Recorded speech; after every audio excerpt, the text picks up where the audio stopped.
Folks, abortion is spiritual warfare. And you don't win spiritual warfare with personal stories. Get away from me, devil. I've got a compelling story.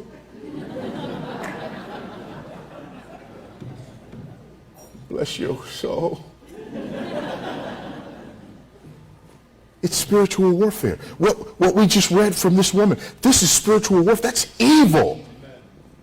To be that flippant about the taking of life. I wouldn't just have an abortion. I had the world's greatest abortion. She's talking about killing somebody. She doesn't bat an eye. That kind of hardness of heart. Spiritual warfare. This is a spiritual battle.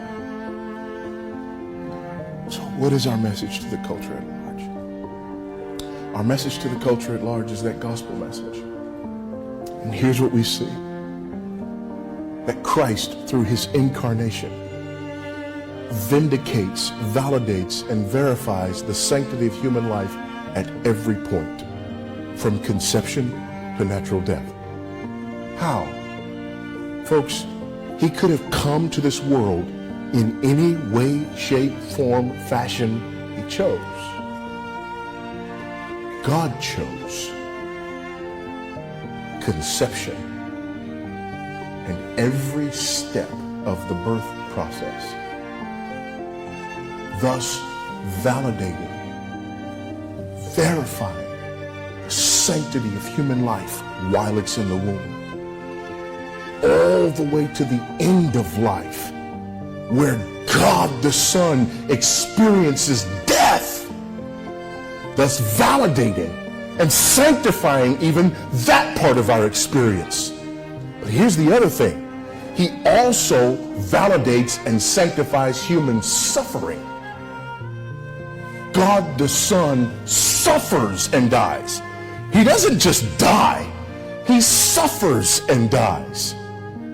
So from conception, we know that life is sacred and set apart because God has told us so through having his Son, the second person of the Trinity, go through every phase of that process.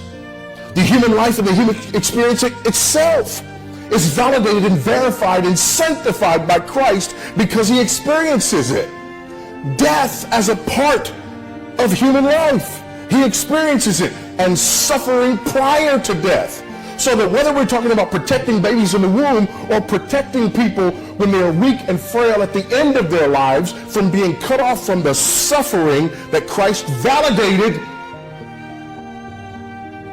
it's all the same theological principle. That's the story. Not my story. Christ's story.